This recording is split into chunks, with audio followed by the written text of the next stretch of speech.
No, question number 6. A meter stick is supported by a knife edge at 50 centimeter mark. 50 centimeter mark के ऊपर एक metre stick को support किया गया है, आप यहाँ पर डायग्राम में देख सकते हैं. Arif hang masses of 0.4 kg and 0.6 kg from 20 centimeter and 80 centimeter mark respectively. Arif ने दो masses, एक 0.4 kg का M1 से रिप्रेजेंट किया हुआ है, 0.6 kg का M2 से रिप्रेजेंट किया हुआ है, उसको 20 सेंटीमीटर मार्क के ऊपर और 80 सेंटीमीटर मार्क के ऊपर सस्पेंड किया हुआ है. Where should Arif hang a third mass of 0.3 kg to keep the stick balance? इस स्टिक को बैलेंस रखने के लिए वो किस पॉइंट पर एक थर्ड मास को सस्पेंड कर दे. आपने उस मास की पोजीशन बतानी है कि कितने सेंटीमीटर पर आपके पास होना चाहिए. अब आप जानते हैं यहाँ पे कि यहाँ पर इक्विलिब्रियम का कंडीशन जो है वो अप्लाई हो रहा है और सेकंड कंडीशन ऑफ इक्विलिब्रियम यहाँ पे अप्लाई हो रहा है. इस सिचुएशन में जब वो थर्ड मास सस्पेंड करता है तो इस साइड का जो टॉर्क है वो इस साइड के टॉर्क को बैलेंस कर लेता है. So using the second condition of equilibrium, tau 1 plus tau 3, this is equal to tau 2. ये मास जब इसके ऊपर फोर्स लगाता है तो एक टार्क इसकी वजह से पैदा होता है. उस टार्क को हमने tau 1 से रिप्रेजेंट किया हुआ है, मास m1, जो कि डिस्टेंस r1 30 सेंटीमीटर के फासले पे 50 सेंटीमीटर की लाइन से मौजूद है. दूसरी साइड पर देखते हैं कि 80 सेंटीमीटर के मार्क के ऊपर 0.6 kg का मास सस्पेंड है और ये भी 50 सेंटीमीटर से 80 तक यानी कि 30 सेंटीमीटर R2 की डिस्टेंस पे मौजूद है. सो यहाँ पर सेकंड टार्क R2 पैदा होता है, लेकिन बैलेंस नहीं है. बैलेंस करने के लिए वो एक तीसरा मास उठाता है, 0.3 kg का M3 से डिनोट किया हुआ है, और वो यहाँ पर किसी पॉइंट के साथ उसको लटकाता है ताकि इस साइड का टार्क उस साइड के टार्क को बैलेंस कर सके. तो किधर वो यहाँ पर सस्पेंड करे वो 0.3 kg वाला मास. सो उसका फासला इस 50 सेंटीमीटर लाइन से हम सपोज कर लेते हैं कि ये हमारे पास x है. अब तीन मासेस की वजह से यहाँ पे टॉर्क पैदा हो रही हैं. एक मास m1 की वजह से tau 1, एक मास m2 की वजह से tau 2 दूसरी साइड पर, और एक मास m3 की वजह से tau 3 की शक्ल में. सेकंड कंडीशन ऑफ इक्विलिब्रियम को यहाँ पर अप्लाई करते हैं. दो टॉर्क्स आपके लेफ्ट हैंड साइड पर स्टिक के और एक टॉर्क राइट हैंड साइड पे मौजूद है. ये कब बैलेंस होंगे? So when the sum of the torques on left hand side is equal to the sum of the torques on right hand side. So using our second condition of equilibrium, tau 1 plus tau 3, tau 1 plus tau 3, this is equal to tau 2. Tau 1 क्या है? This is R1 multiplied by W1. W1 is the weight of the mass M1 and x is the distance of the third mass from 50 centimeter mark and W3 is the weight of the third mass. And tau 2, this is R2 into W2. R2 ये 30 centimetre का फासला है और 0.6 kg की मास के ऊपर apply हो रहा है. सो ये हमारे पास W2 है. हम इसको लिख सकते हैं R1 W वेट है, चूंकि weight is equal to mg. So यहाँ पर W1 m1 into g1 plus m1 into g plus x into m3g and r2 into m2g. हम यहाँ पे देख सकते हैं कि इधर भी g कॉमन है और यहाँ पर भी g मौजूद है. सो हम इन तमाम g's को एक दूसरे के साथ काट सकते हैं. हमारा एक्सप्रेशन सिंप्लीफाई होकर कुछ यूं बन जाता है, r1 m1 plus x into m3 is equal to r2 into m2. Second condition of equilibrium को अप्लाई करके हम यहाँ पर ये x अननोन जो है उसको फाइंड आउट कर सकते हैं. x into m3 इसको इस लेफ्ट हैंड साइड पे छोड़ देते हैं, r1 m1 दूसरी साइड पर शिफ्ट कर लेते हैं, r2 m2 minus r1 into m1. अब इसमें हम नेक्स्ट स्टेप में जो वैल्यूज हमें दी गई हैं वो आपको मालूम है, वो हमने पुट करनी है और इससे आंसर निकालना है. R2 आप इधर देख सकते हैं 30 सेंटीमीटर, सो R2 की जगह 30 लगा दिया. M2 ये मास M2 0.6 kg है, इसको 0.6 के साथ मल्टीप्लाई कर दिया, माइनस R1 30 सेंटीमीटर है, डायग्राम में आप इधर देख सकते हैं, और 0.4 kg ये M1 को रिप्रेजेंट करता है, वो हमने डाल दिया है. 30 मल्टीप्लाइड बाय 0.6, इससे हमारे पास आता है 18. 30 मल्टीप्लाइड बाय 0.4 से हमारे पास आता है 12. सो 18 माइनस 12। ये राइट हैंड साइड से हमारे पास एक्सप्रेशन आ गया है। अब इधर x के साथ 0.3 जो कि थर्ड मास से वो इसके साथ मल्टीप्लाई हो रहा है। सो 0.3 को हम इस साइड पे शिफ्ट कर लेते हैं तो ये यहाँ पर डिवाइड हो जाता है। ऊपर 18 माइनस 12 से 6 आता है और इसको डिवाइड करते हैं 0.3 पे, जिसको सिंप्लीफाई करने से हमारे पास आंसर आता है 20। और ये तमाम डिस्टेंसेस हमने सेंटीमीटर की यूनिट में कंसिडर किए हैं। So the answer is 20 centimetre, जो कि हमारे पास यहाँ पर ऑप्शन ए की सूरत में मौजूद है। सो ये हमारा सही ऑप्शन ए की सूरत में। Next question is question number 7. If ax is 1.5 centimeter and ay is minus 1.0 centimeter, in which quadrant do the vector a points?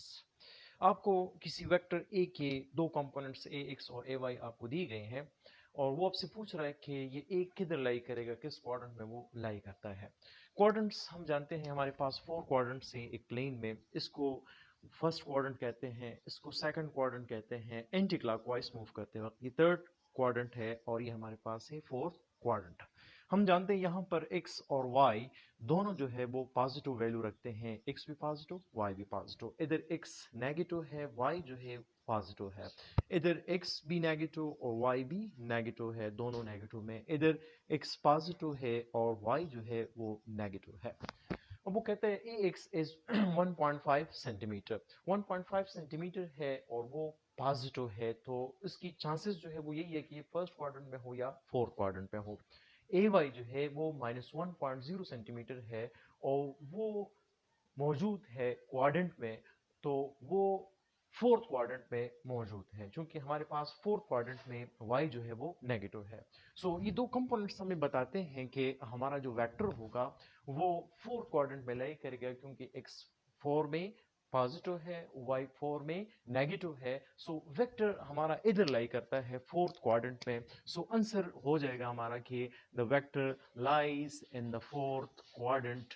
ये फोर्थ क्वाड्रेंट में होगा। ऑप्शन हमारे पास गिवन है A first quadrant, B second quadrant, C third quadrant and D fourth quadrant. So answer is fourth quadrant. और angle उसका क्या बनेगा, actual angle उसका क्या बनेगा, तो इसका एक्चुअल एंगल हम जानते हैं कि वो पॉजिटिव एक्स एक्सिस से स्टार्ट होता है और एंटी क्लॉकवाइज मूव करता है, यहाँ तक पहुँचता है।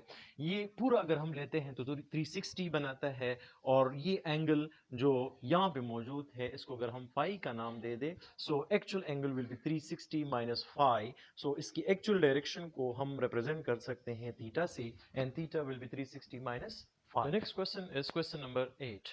Question is A dot A cross B is equal to the empty space. दो वेक्टर्स आपको दी गए हैं और उसके लिए आपने ये चीज़ फाइंड आउट करनी है कि ये हमें क्या देगा। फॉर एग्जांपल हम सपोज कर लेते हैं ये हमारे पास वेक्टर A हो गया, दूसरा वेक्टर उसके साथ लेते हैं, let's suppose this is vector B, और इनका यहाँ पे हम कंसिडर कर रहे हैं क्रॉस प्रोडक्ट, जिस तरह से क्वेश्चन में हमें दिया गया है। क्रॉस प्रोडक्ट जब हम इसका लेते हैं तो A क्रॉस B से हमारे पास एक तीसरा वेक्टर आएगा, क्योंकि ये क्रॉस प्रोडक्ट है। और वो तीसरा वेक्टर कुछ इस तरह से होगा कि जिस प्लेन में A और B लाई करते हैं ये उसके परपेंडिकुलर होगा। सो इन दोनों का जो क्रॉस प्रोडक्ट का रिजल्ट हमारे पास आएगा वो इस वेक्टर यानी कि C की सूरत में हमारे पास पाया जाएगा। सो अब हम A क्रॉस B की जगह इधर C पुट कर सकते हैं। सो हमारा जो एक्सप्रेशन है वो A dot C, this vector, this new vector, ये वेक्टर और ये वेक्टर ये आपस में मल्टीप्लाई हो रहे हैं। और A डॉट C को अगर हम मालूम कर ले तो इसका रिजल्ट हमारे पास क्या आता है, इसका रिजल्ट हमारे पास 0 आता है। क्यों आता है 0?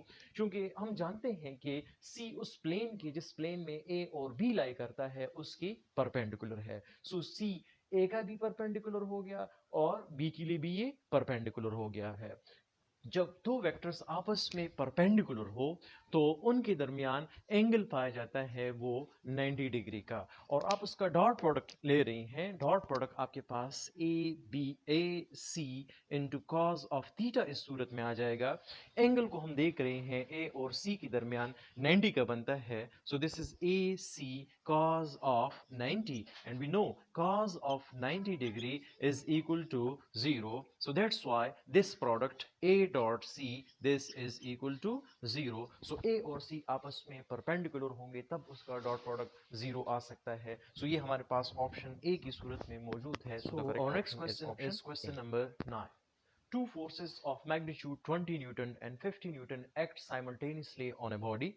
Which one of the following forces cannot be as a resultant of the two forces? आपको दो फोर्सेस दी गई हैं, उसको जब आप आपस में एड करते हैं तो उसका एक रिजल्टेंट आपके पास बनता है. एक फोर्स 20 न्यूटन का है, दूसरा फोर्स 50 न्यूटन का है. उसका सवाल ये है कि इन दोनों को जमा करने से जो हमारे पास इनका रिजल्टेंट आ सकता है, पॉसिबल रिजल्टेंट, वो क्या है ये नहीं पूछ रहा है, बल्कि वो आपसे ये पूछ रहा है कि कौन सा रिजल्टेंट इन गिवन ऑप्शन में जो आपको दी गई है इनमें पॉसिबल नहीं है. गिवन ऑप्शन हमारे पास है वो 20 न्यूटन, 30 न्यूटन, 40 न्यूटन और 70 न्यूटन की सूरत में है.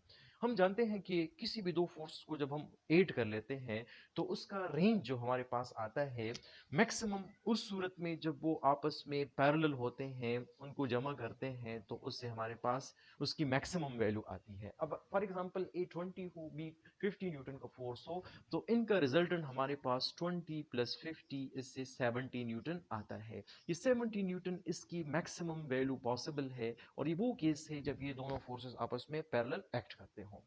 और जब ये एंटी पैरेलल हो तो फिर इनका रिजल्टेंट आपके पास इसके डिफरेंस की सूरत में आ सकता है.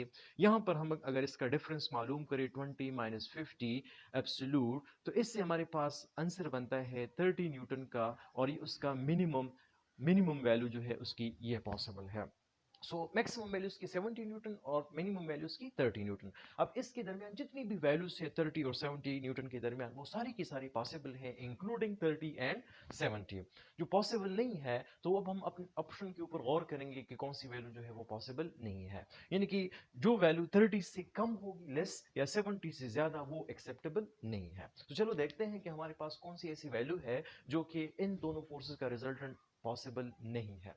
20 न्यूटन को अगर हम देख ले तो 20 Newton is less than 30 Newton, जो कि एक ऑप्शन हमारे पास ये बनता है.